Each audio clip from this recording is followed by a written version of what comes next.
하는 복된 하루가 되시기를 간절히 축원을 드립니다. 교만의 본질이 무엇입니까? 교만의 본질은 인간이 스스로 신의 자리에 서 있거나 아니면 높아지는 것을 의미합니다.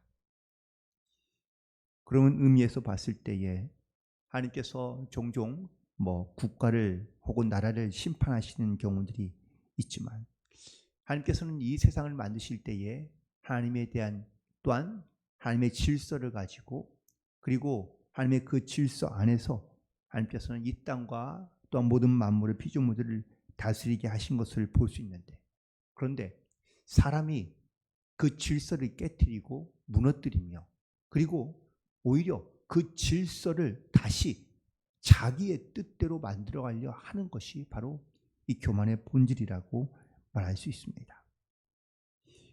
오늘 본문에 등장하고 있는 이 두로, 에스겔서 26장부터 28장까지 총 3장에 걸쳐서 이 두로에 대한 심판의 이야기가 등장하고 있는데요. 오늘 그 두로에 대한 심판의 마지막 이야기인데, 오늘 이 심판의 이유, 이 두로가 하나님의 심판을 받을 수밖에 없었던 이유는 이스라엘을 미워하거나 아니면 사실 이스라엘에 대한 어떤 이런 원망과 혹은 또 그의 관계가 적대적인 원수적인 관계였으며 또한 이스라엘을 힘들게 했기 때문이 아닙니다. 사실 이 두로는 그 당시 그 지역에서 가장 부유한 나라 중에 하나였습니다. 솔로몬이 성전을 지을 때에 가장 많이 도움을 주었던 나라 중에 하나가 바로 이 두로이고요. 이 두로는 그 지중해에 있는 큰 바다와 옆에 있는 그런 도시였으며 오랫동안 번창한 도시였기에 그들은 재물이 많았고 그리고 또한 그들은 번창했던 도시였던 것을 알 수 있습니다. 보기에도 아주 물질이 풍요하며 또한 아름다운 도시였던 것을 알 수 있는데요. 이 역사적인 기록에 의하면 바벨론이 다른 지역에 있는 모든 나라들은 다 무너뜨렸지만 이 두로는 오랫동안 점령하지 못했는데 이 두로를 점령하기 위해서 두로를 포위한 기간이 약 13년 동안 이었다고 합니다. 13년 동안 이 두로라는 나라는 무너지지 아니하며 전쟁을 계속하면서도 계속 그 나라는 힘들어지거나 어려워지지 아니하고 그리고 그 기간 동안 해상 무역을 전과 같이 할 수 있었다라고 이야기합니다. 그러면서 오히려 이 두로가 교만할 수밖에 없었던 이유는 그 강대국의 그런 침략에도 불구하고 여전히 자기 나라는 안전하며 혹은 또 나라가 망하지 아니하게 되고 어렵지 않게 되고 끊임없이 그 두로라는 나라가 존재할 수 있게 되었던 그 일로 인하여 오히려 이 두로 사람들이 훨씬 더 교만해지게 되었다라고 이야기하고 있습니다. 만약 다른 나라들처럼 포위가 되면 소망이 없어진다든지 희망이 사라져서 더 이상 우리가 존재할 수 없거나 나라가 꺾일 수밖에 없겠다라고 판단되었다면 아마 스스로 자기들을 내려놓거나 아니면 포기하거나 그래서 항복하며 오히려 더 자기의 교만을 꺾을 수 있었을 텐데 이 두로라는 나라는 오히려 그 반대였던 것이죠. 오늘 본문에서 이 두로가 받을 심판, 그 심판의 이유가 무엇인가를 가만히 말씀을 묵상해 보면 교만이라는 단어가 많이 등장하고 있는 것을 보게 됩니다. 특별히 이 두로와 시돈에 대한 오늘 본문에 있는 심판에서 많은 사람들이 많은 물질을 소유하고 있으면 행복할 것이다 라고 말하지만 오히려 물질이 많아질수록 사람이 행복해지는 것이 아니라 오히려 교만해진다라는 것을 바로 말하고 있다라는 것입니다. 스스로 하나님 노릇하는 교만은 단순히 두로의 이야기만 아니라 아마 지금 이 시대를 살아가는 우리들뿐만 아니라 다가올 모든 세대도 역시 동일한 말씀이라고 우리 가운데 증거하고 있는 줄로 믿습니다. 오늘 과연 우리는 나를 교만하게 만드는 것들이 과연 무엇인지, 두려의 심판을 통하여 하나님의 자리는 어디인지를 우리가 다시 한번 돌아보고 결단할 수 있는 그런 시간이 되기를 주님의 이름으로 간절히 축원을 드립니다. 오늘 본문에 있는 말씀 2절에 보니까 이 교만한 두로 왕의 모습 가운데 나는 신이다, 내가 하나님의 자리에 있다, 내가 바다의 중심 가운데 있다 라고 이렇게 말하고 있는데, 하나님께서 너는 사람이요 신이 아니라고 말씀하고 있는 것을 보게 됩니다. 이 교만의 본질을 아까 말씀드린 것처럼 스스로 하나님의 자리에 올라서는 것을 말하고 있는데, 신앙의 출발은 바로 사람의 자리가 어디인지 그리고 하나님의 자리가 어딘지를 분별하며 살아가는 것이, 이것이 바로 신앙의 본질이며 또한 신앙의 출발이라고 말할 수 있습니다.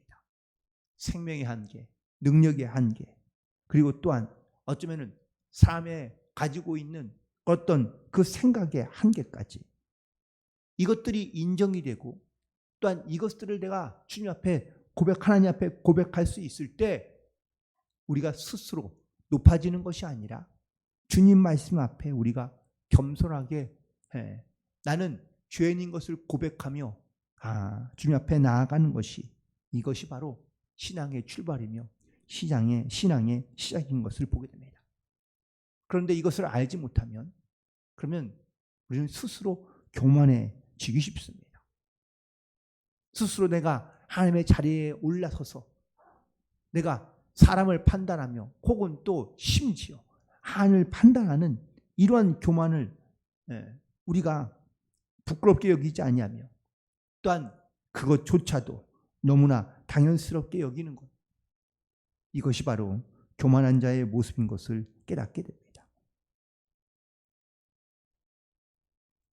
그리고 이 교만함이 결국 내가 알고 있는 것, 또한 내가 가지고 있는 것, 그리고 혹은 또한 나를 통해 나타나고 있는 자기의 어떤 이러한 그런 많은 물질의 풍요로움과 또한 어쩌면은 능력의 역사들이 마치 자기에 의해서 혹은 또한 자기가 스스로 만들어낸 것이라고 생각하며 살아가는 경우들이 많이 있다는 것이죠.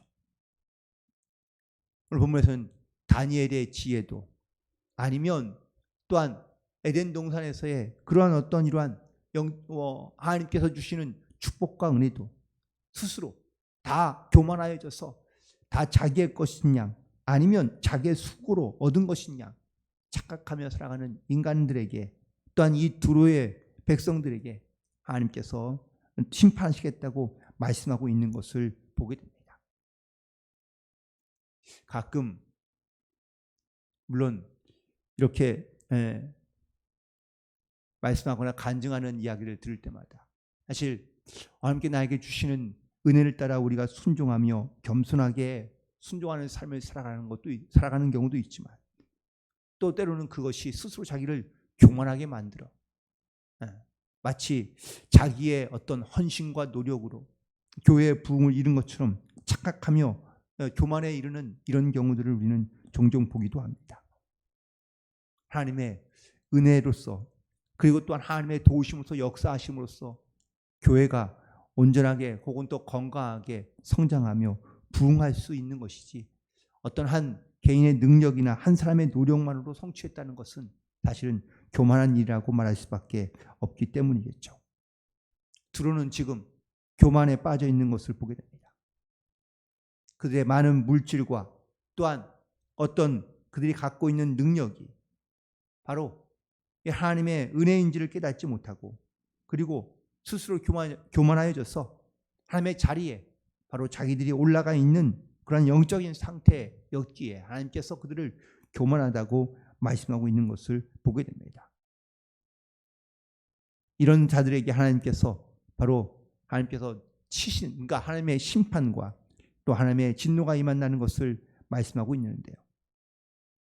오늘 본문에 있는 말씀 속에서 보니까 하나님은 이렇게 강포한 자들에게 질병과 또한 사고나 아니면 실패를 통해서 하나님께서는 그 교만을 심판하신다고 말씀하고 있습니다.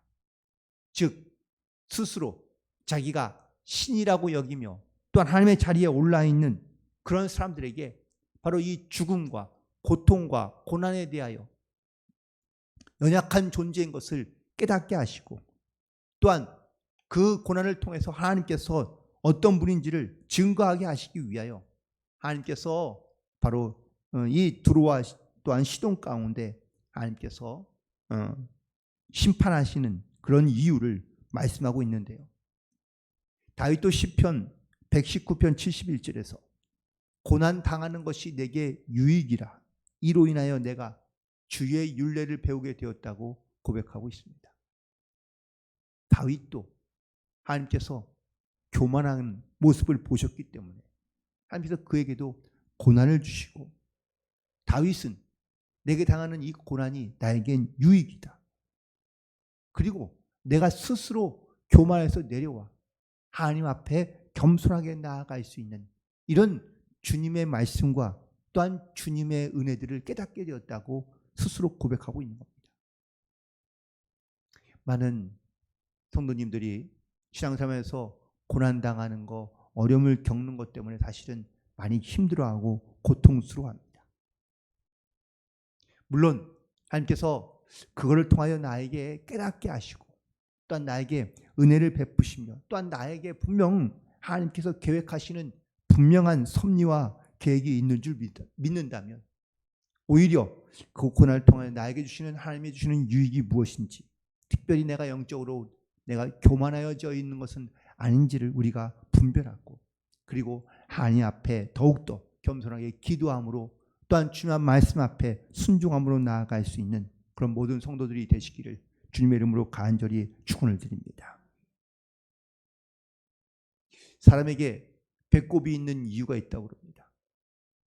그건 바로 사람이 태어날 때 자기가 스스로 태어난 것이 아니라 바로 어머니의 뱃속에 있었다는 것을 깨닫게 하기 위함이라고 어떤 한 철학자가 이야기했는데요.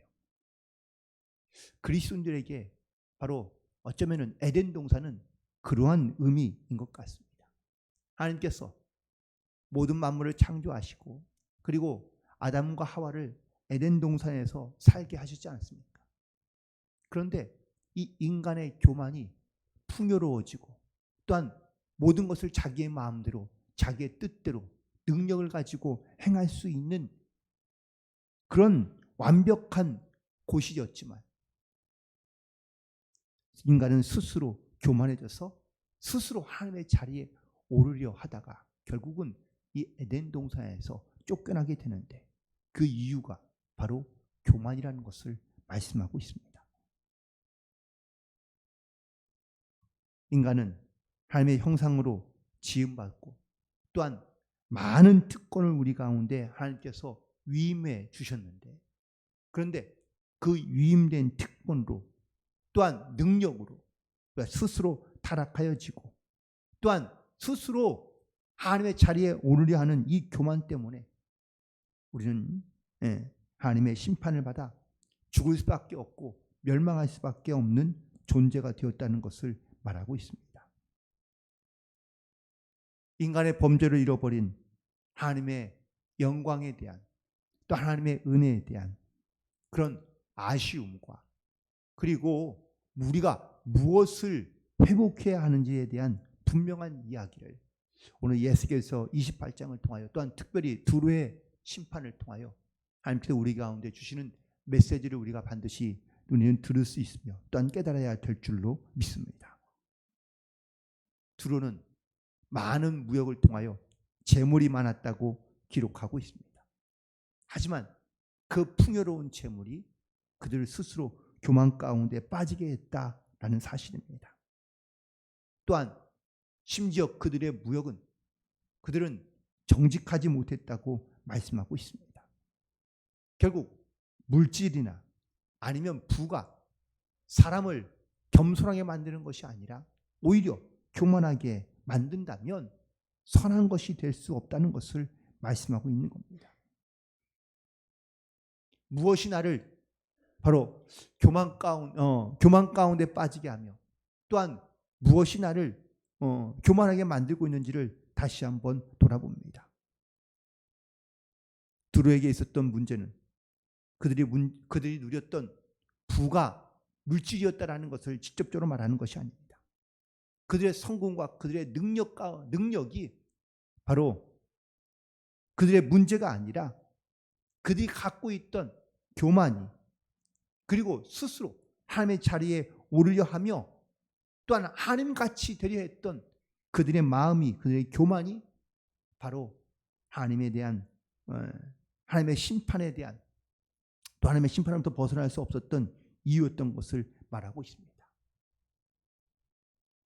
때로는 나를 교만하게 만드는 것들을 가만히 돌이켜보면 나의 경력이, 나의 성공이, 나의 업적이, 또한 물질이, 지혜가, 지식이, 그 무엇이라도 나를 교만하게 만드는 것이 있다면 우리는 반드시 하나님 앞에서 꺾어버리며 내어놓고 주님 앞에 나아가야 될 줄로 믿습니다.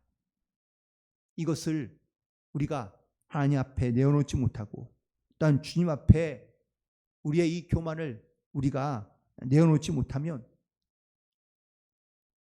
우리는 하나님의 심판 속에서, 또한 하나님의 또한 주시는 깨달음을 우리가 깨닫지 못하면 우리는 여전히 그 교만 가운데 살아갈 수밖에 없다는 것을 깨닫게 됩니다. 오늘 본문의 맨 마지막에 하나님께서 이스라엘의 회복을 말씀하고 있는데 두로와 시돈의 이야기를 말씀하시고 심판의 말씀을 하시고 내가 이스라엘을 회복시키겠다라고 말씀하시는 분명한 이유가 있습니다. 이스라엘도 똑같이 교만했다는 겁니다. 이스라엘도 교만하여 하나님을 멀리하고 스스로 하나님의 자리에 올라 있으며, 그리고 그들이 하나님을 멀리했던 이유는 바로 교만했기 때문이라고 말씀하고 있습니다. 바벨론의 포로의 70년을 통하여 하나님께서 이스라엘 백성들을 깨닫게 하시는 겁니다. 교만했던 것을 다 내려놓고, 그리고 겸손하고, 그리고 하나님 앞에 믿음과 순종을 통하여 나아올 수 있때까지 하나님께서 그들의 교만을 치시고 그들이 겸손한 주님 앞에 나올 수 있도록 하나님께서 이스라엘을 강권적으로 역사하셨다는 것을 말씀하고 있습니다. 그리고 그들이 이제 다시 돌아오게 하시겠다고 약속하십니다. 그건 바로 교만함이 무뎌졌기 때문입니다. 그들은 이제서야 하나님을 의지하며 하나님이 누구인 줄 알고, 그리고 하나님의 자리에 그들이 스스로 올라가지 아니하고, 그리고 하나님 앞에 순종하는 삶을 살아갈 수 있을 만한 영적인 준비가 되었기 때문입니다. 오늘도 우리는 주님 앞에 우리가 기도하며 나아가는 이유는 나의 교만을 꺾어버리고 우리가 하나님 앞에 은혜 안에, 말씀 안에, 믿음 안에 순종하기 위하여 우리가 오늘도 주님 앞에 나와 기도하며 말씀을 듣는 이유인 줄로 믿습니다. 오늘도 그의 주의 말씀 가운데 순종함으로 우리의 마음과 우리의 교만을 다 내려놓고 하나님 앞에 나아갈 수 있는 그런 복된 하루가 되시기를 주님의 이름으로 간절히 축원을 드립니다. 기도하시겠습니다.